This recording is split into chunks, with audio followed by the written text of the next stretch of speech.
Hello दोस्त, नमस्कार। मैं पंकज टिकी sir, founder of talent academy 01। स्वागत करता हूं आप सभी को टैलेंट एकेडमी 01 परिवार में। जैसा कि आप सभी को पता है कि टेक्नीशियन के जो एग्ज़ाम हुआ था उसका रिजल्ट भी आ गया और रिजल्ट आने के बाद से विद्यार्थियों का डॉक्यूमेंट्स वेरिफिकेशन और मेडिकल भी चल रहा है और इसमें से अधिक संख्या में विद्यार्थियों का डॉक्यूमेंट्स वेरिफिकेशन और मेडिकल कंप्लीट हो चुका है। अभी जो विद्यार्थी बचे हुए हैं वह बैक डेट वाले बचे हुए हैं, जो कि एक टाइम दिया गया था उनको सेंटर पर पहुंचने का और शायद वह किसी न किसी व्यस्तता के कारण वह विद्यार्थी नहीं पहुंचे हैं, तो उनका बैक डेट मिला था और बैक डेट में वो लोग जा करके अपना डीवी और मेडिकल करा रहे हैं। साथ ही साथ इसमें धीरे धीरे जो जोन है एक एक करके उसका पैनल लिस्ट जारी कर रहा है और पैनल लिस्ट जारी करने के बाद से डीवी सेकेंड लिस्ट भी जारी कर रही है, जिसे डीवी सेकेंड लिस्ट को विद्यार्थी या हम लोग उसको वेटिंग लिस्ट का दर्जा दे रहे हैं। खुशी की बात है कि विद्यार्थियों का वेटिंग लिस्ट का मौका मिल रहा है, यानी जितना अगर एक जोन में जितना भर्ती का सीट निकाली थी उसको किसी न किसी तरह से फिलअप करा रही है। यह बहुत अच्छी बात है। जो विद्यार्थी कह रहे थे या जो टीचर्स कह रहे थे कि जो सीट खाली होगा उसको आने वाली वैकेंसी में ऐड कर दिया जाएगा, लेकिन मैंने बताया था, साफ साफ क्लियर भी कर दिया था कि ऐसा कोई देखने को नहीं मिलेगा। अगर किसी जोन में अगर जितनी सीट है उसको हर हालत में रेलवे उसको फिलअप करेगा तो करेगा और इसी बार करेगा। हाँ, ये हो सकता है कि उसके लिए डीवी सेकेंड लिस्ट लेके आएगा, डीवी थर्ड लिस्ट लेके आएगा, डीवी फोर्थ लिस्ट लेके आएगा, जैसा कि अब लेकर के आ रहा है। गोरखपुर में आप सभी लोग ने देख लिया, फिर भोपाल में भी आप सभी लोगों ने देखा। भोपाल में भी जितने कैंडिडेट ग्रेड 1 के थे उतने कैंडिडेट का डीवी और मेडिकल कराने के बाद से पैनल लिस्ट जारी कर दिया। तो रेलवे अब एक अपने सही ट्रैक पे काम कर रही है। और एक और अच्छी बात यह है कि रेलवे बोली थी कि हर साल हम वैकेंसी निकालेंगे, तो कहीं ना कहीं ऐसा लग रहा है कि वह अपने ट्रैक पे है। इतना कम दिनों में लोको पायलट का एग्ज़ाम कराना, टेक्नीशियन का रिजल्ट देना, जेई का एग्ज़ाम कराना। हाँ, ये बात समझ रहे हैं कि कुछ कुछ जो एग्ज़ाम हो रहे हैं उसको डिले कर दिया जाता है या उसको कैंसिल करके और री एग्जाम करा लेता है। तो ये मेरे दोस्त, ये तो जैसे उत्तर प्रदेश पुलिस भी हो गया या बिहार में बहुत सारे वैकेंसी, बिहार पुलिस हो गया, बहुत सारी ऐसे वैकेंसियाँ हैं जिसको री एग्ज़ाम कराना पड़ रहा है, क्योंकि वह 2-2 साल पर आ रही हैं फिर भी वो अच्छे तरीके से कंप्लीट नहीं हो पा रही। तो ये तो रेलवे है। रेलवे में एक एक में लाखों लाखों फार्म, करोड़ों करोड़ों फार्म गिरते हैं और बहुत अच्छी बात है कि रेलवे अच्छे तरीके से अपने एग्ज़ाम को करा रही है और विद्यार्थियों को साथ कहीं ना कहीं वह ले करके चल रही है। ऐसा नहीं है कि जो कानून बना दिया वह कानून अच्छी नहीं है, सभी के लिए अच्छी है। अब थोड़ा सा देखिए, अब अभी जैसे कोई विद्यार्थी लोको पायलट में छटाएंगे, तो जो छटाएंगे तो उनको आगे वाली लोको पायलट में उनको जगह मिलेगा, फिर मौका मिलेगा 6 महीना 1 साल के अंदर। तो ये बहुत अच्छी बात है। पहले 6-6 साल इंतज़ार करना पड़ता था और एक बार छट जाते थे ना तो 6 साल बार और सब झड़ जाते थे। अब कहीं ना कहीं ठीक है, ठीक है। तो आप सभी लोग बस सही दिशा में आप लोग डायरेक्ट डेडिकेट होकर के मेहनत कीजिए और निश्चित तौर पे आपका फल मिलेगा। आज कुछ विद्यार्थियों ने कमेंट किया था और कमेंट बहुत अच्छे अच्छे कमेंट हैं जो कि सारे विद्यार्थियों के लिए इम्पोर्टेंट हैं। और मैं आप सभी से हर बार कहता हूं कि आप सभी लोग वीडियो का लाइक कीजिए, चैनल को सब्सक्राइब कीजिए, क्योंकि एकमात्र ऐसा चैनल है जिसमें विद्यार्थी कमेंट करते हैं और मैं उसको एथेंटिक्स तरीके से जवाब देता हूं। आज भी बहुत बेहतरीन कमेंट आए हैं। तो आइए मैं एक एक करके कमेंट को आपका सॉल्यूशन आपके सामने पहुंचाने का काम करता हूं। देखिए, कल मैंने एक वीडियो डाला था जिसमें काफ़ी विद्यार्थियों ने प्यार दुलार दिए हैं, जिसमें से सबसे पहला तो मेरा कमेंट है, इसको देख बता देते हैं। लिखा है कि सर जो टेक्नीशियन को छोड़कर एएलपी में जाएंगे उनकी सीट का क्या होगा, सेम स्टूडेंट हैं वे दोनों में। विद्यार्थी ने कह रहे हैं कि सर जो एएलपी को छोड़ करके टेक्नीशियन में जाएंगे या टेक्नीशियन को छोड़ करके एएलपी में जाएंगे, ठीक है। तो टेक्नीशियन को छोड़ करके एलपी में निश्चित तौर पे जाएंगे, क्योंकि टेक्नीशियन के पहले भर्ती कंप्लीट होगी। तो अगर एलपी में जाते हैं तो ये जो पैनल जो है ये पैनल आ जाएगा, लेकिन जो डीवी सेकेंड लिस्ट है वह आती रहेगी, जैसे जैसे सीट खाली होगा वह आती रहेगी। ठीक है, कब तक ले आएगी?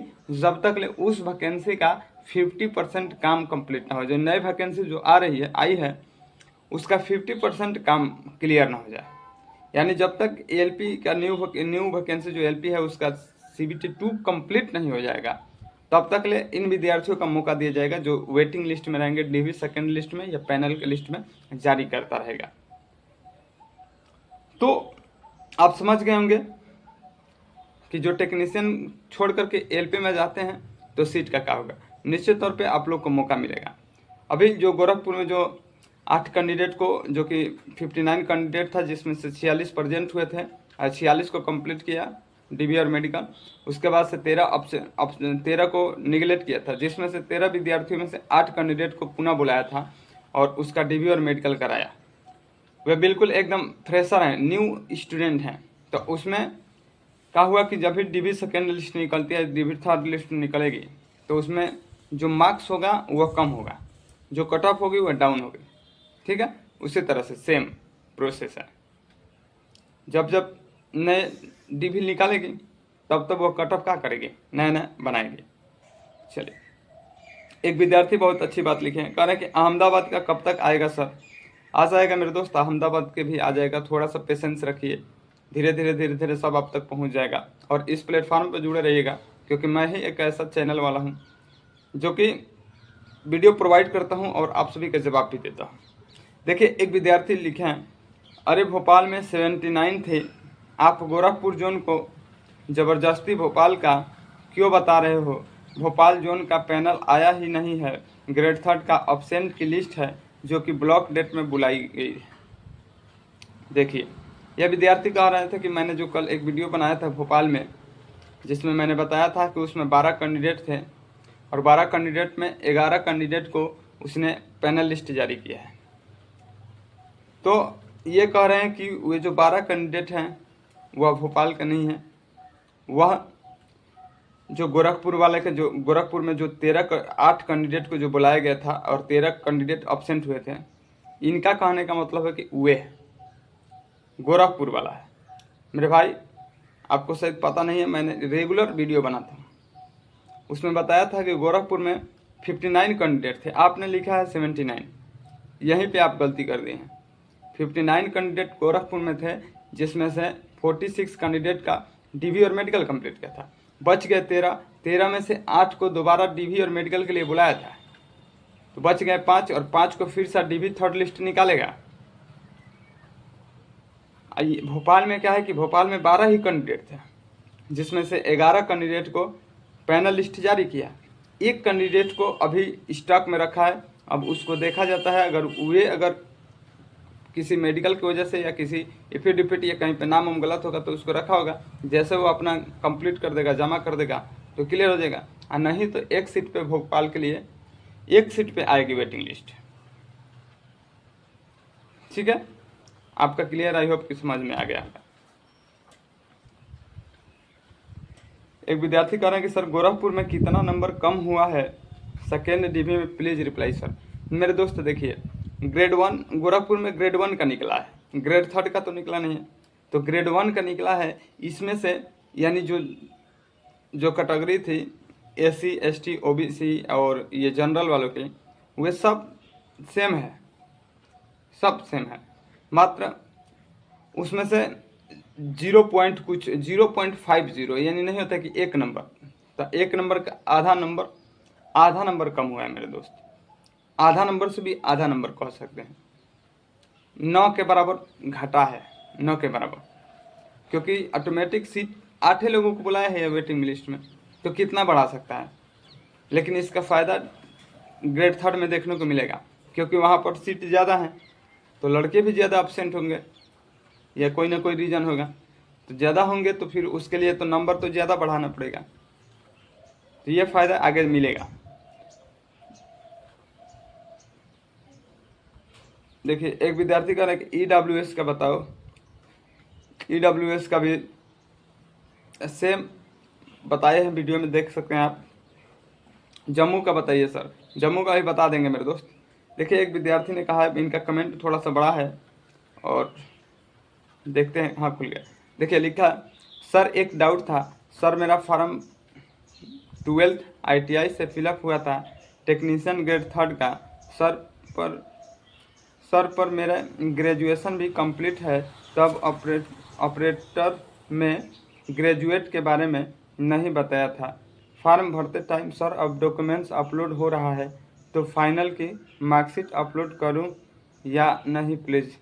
देखिए अब कुछ आप नया नहीं ऐड करिए, आप कुछ अब नया नहीं ऐड करिए, जो आप पहले अपलोड किए थे सेम चीज़ अभी भी अपलोड कर दीजिए, ठीक है।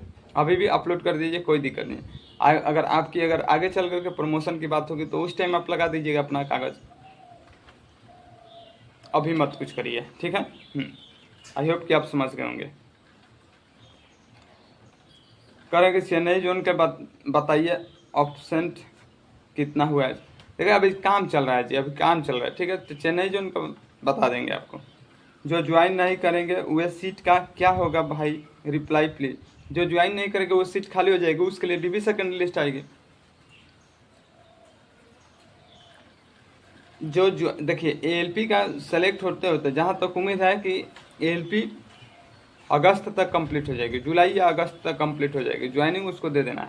तो इसमें क्या है कि जून तक तो DB ही चलेगा टेक्नीशियन का, तो DB ही चलेगा। तो इनका पैनल लिस्ट आएगा, DB second list, 3rd list आएगा। इस तरह से जो छोड़ के जाएंगे ना उनको इसमें मौका मिलेगा, श्योर है कि मौका मिलेगा। LP का अब ज़्यादा प्रोसेस नहीं है, केवल साइको है जो कि रिजल्ट 11 तारीख को आ रहा है आंसर की, और उसके बाद से 10 दिन में आपका 15-20 दिन में साइको करा लेगा। फिर आपका क्या करेगा, DB कराएगा, वो भी मेडिकल कराएगा। तो जो ज्वाइन नहीं करेंगे उसके लिए वेटिंग लिस्ट आएगी, ठीक है। अजमेर डिवीज़न पैनल कब तक आएगा। अजमेर डिवीज़न के बारे में पैनल अभी नहीं आया, लेकिन अजमेर की जानकारी अगर थोड़ा बहुत भी लेना चाहते हैं तो हमारे वीडियो में जा करके देख सकते हैं, कितने कैंडिडेट हुआ था, कितने सेंटर पे हुआ था, बता दिए। तिरुवनंतपुरम का कब तक आएगा सर, अहमदाबाद का बताइए। ठीक है मेरे दोस्त, अभी उधर हुआ नहीं है तो अभी क्या बताएं। जैसे थोड़ा सा एक रिसोर्स मिलता है, एक जानकारी मिलती है तो हम शेयर कर देते हैं, अभी वैसा कुछ मिल नहीं रहा है, ठीक है। एक लिखा है कि सोनू भाई ग्रेड 3rd का एग्ज़ाम दिए थे, उसमें सोनू भाई ग्रेड 3rd का एग्ज़ाम दिए थे, उसमें 1:1 का है, तो अपने को बोला अल्फ़ाबेट या आगे का हिसाब से मिलेगा। देखिए 1:1 के हिसाब से मिलेगा, लिए हैं जितनी भर्ती है उतने ही गुना कैंडिडेट को बुलाया था, ये ठीक है। लेकिन कहने का मतलब है कि कुछ ऐसे कैंडिडेट भी हैं जो क्या हो जाएंगे, सब ठीक हैं, किसी का पैर टूटा है, किसी का कुछ और हुआ है, किसी का कागज़ में लेकिन है, किसी का मेडिकल में दिक्कत है। तो अगर इन सारे प्रॉब्लम है तो गवर्नमेंट आपको कभी नहीं लेगी, क्योंकि उसको अच्छे कैंडिडेट उपलब्ध हैं, तो वे क्यों जिसमें कमी है उस कैंडिडेट को लगे, निगलेक्ट कर देगी। भले उसके लिए DB सेकंड निकालना पड़े, DB 3rd निकालना पड़े, लेकिन जिसमें अगर कमी है तो उसको बाहर कर देगी। तो आई होप कि आप बेहतर तरीके से समझ गए होंगे। मैंने कमेंट का जवाब दे दिया हूँ। आप सभी लोग ज़्यादा से ज़्यादा कमेंट करें, कमेंट करते हैं तो अच्छा लगता है, मुझे पता चलता है कि विद्यार्थियों को कहाँ पर डाउट है और उसका क्या सलूशन हो सकता है। तो वीडियो अगर अच्छी लगे तो चैनल को लाइक कीजिएगा, सब्सक्राइब करिएगा। मिलते हैं नेक्स्ट डे, तब तक के लिए जय हिंद, जय भारत।